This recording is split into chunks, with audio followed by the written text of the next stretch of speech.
Hi guys, welcome to Monday. You're going to get to practice several gymnastics movements today, as well as get in some cardio and some strength training. So first with the warm-up, we're going to go 40 seconds on, 20-second transition.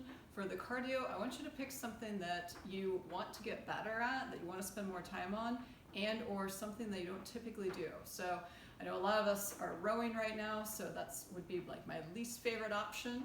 Instead, I'd like you to grab a bike, a ski erg, maybe a box for box jumps, a jump rope, practice your double unders, maybe even get the battle ropes out, do some battle rope slams, just something that's a little bit different and also or that you want to get better at in practice. For the sit-ups, guys, you're just going to butterfly the feet. Make sure to sit up nice and tall. After each rep, you're going to go back, touch the shoulders, and then come up, touch in front of the toes. Next we're going to do is some split lunge. And so on the split lunges, we're going to have our right leg forward and go into this kind of half lunge position. And then from here, I'm just going to go down and stand up. So I'm not moving my legs forward and backwards. They're staying static. At the halfway point, I'll have you switch to your left leg forward, and you're just going to keep the chest nice and tall, go down, touch that back knee, and then stand up. Next we're going to do is some hollow snaps and arch snaps. So for the hollow snaps, what I like you to do is start on the ground, feet together, toes pointed, arms are straight, and then I'm just going to snap up into my nice hollow position. The biceps should always cover the ears, and basically I should have this nice kind of banana shape. For the arch, it's just the opposite. I'm going to snap up and hold for 2 here in this position. After that, we're going to go to our dumbbell or kettlebell for some goblet squats. So you're just going to hold vertically. Make sure to push the butt down and back. Push those knees out, chest up nice and tall. Stand and repeat. Next, we're going to go into some seated L-sit leg raises. So for these, we're going to sit up nice and tall, legs are straight. I'm going to have my hands tented here next to my knees, and all I'm doing is focusing on moving my legs. So notice that I'm not kind of leaning back or anything. I'm still maintaining this L-sit position, this 90-degree position, and I'm just focusing on raising my legs. You should feel it in your hip flexors and in your core. And then lastly, we're going to practice our alternating dumbbell snatches. So in these guys, you're going to have the dumbbell set up between the feet. We're going to think about zipping our coat overhead. When we snatch, if we jump under, be sure to stand all the way up, lock out the arm, come down, both heads touch the ground, zip the coat, and snatch all the way overhead. This is Squat-tober, so ideally these snatches will be squat snatches. I know that's a very challenging movement though with a dumbbell or kettlebell.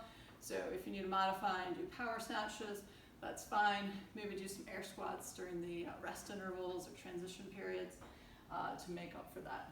So we'll take a few minutes if you're at the gym just to get out any extra equipment we need, like if you're going to use parallettes or boxes for our L-sit practice, or if you need to grab anything else like a different kettlebell or dumbbell or something like that.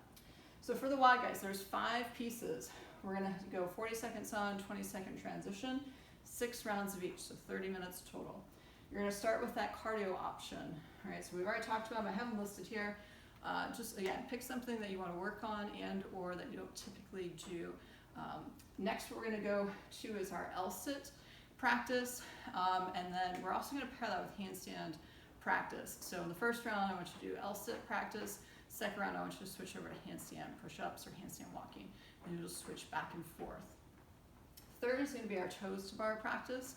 For some of you, maybe it's a strict practice, maybe it's kipping practice, maybe you're just going knees to chest or knees to 90, or you're going to stay at your station and do V-ups or sit-ups or weighted sit-ups. Next is going to be that alternating dumbbell or kettlebell snatch. And then lastly is going to be our pistol practice. So in terms of demoing some of these things, for the L-sit, what you're going to do if you're using either boxes or parallettes, you're always going to set them up so that it's about a forearm distance between the 2 pieces of equipment. So the easiest version here will just be to pick one knee up and hold, and then switch to the other side. So maybe you hold for 5 or 10 seconds and then switch legs. Next, what we can do is bring both legs up into this bent knee position, and you'll hold there for as long as you can. To scale further up, what we'll do is extend one leg out straight and then keep the other one bent. And obviously we'll switch back and forth between the legs. From there, we're gonna go both legs straight and hold that for as long as we can. For those of you gymnasts out there, what I want you to do is hold that nice straight leg L-sit position and put a plate or some sort of weight on your thighs and hold that position for the 40 seconds. In terms of our pistol practice, we have several options here as well. So the first one is just that static lunge position that we did in the warm-up. We can make it harder by going to our toe spot, so my toes are lined up with my heel, and then from here I'm primarily using my left leg to squat and stand. Next, what we can do is go to our foot wrap. In the foot wrap, nothing touches the ground with this foot. I'm wrapped around my calf. I'm going to go down into my full squat and then stand all the way up. In terms of if you're working on one leg, I would work on one leg for the entire 40 seconds and then the next round switch to your other leg. Some other things we can do with our pistols is to use a box. On the first one, I'm going to stand on top of the box, and then what I'll do is I'll lower down till my heel touches, and then I'll drive up to stand. The shorter the box, the easier it is. Another option I can do is squat to the box. So in this case, I'm going to get set up in front of the box. I'm going to go down until the butt touches, and then drive up to standing. In this case, the taller the box, the easier it is. So if I want to make it harder, I lower the box down. So it's just the reverse of the last movement I showed. And then for the handstand work, guys, you can work on strict kipping. Maybe you're just practicing your kick up. Maybe you're using a couple of ab mats for assistance. Maybe if you're more advanced, you're working on your deficit. For those of you that want to practice your handstand walking, that's fine. Just stay within your cones at your station and walk. That'll give you some good practice, especially with pivoting or walking side to side even. So guys, lots of options today. It's really up to you to make the most of this time together with the coach. So be sure to talk to them if you're not sure how to modify or scale things up or down to meet your needs. Guys, I hope you have fun with this. As always, move very well today. Good luck and have fun.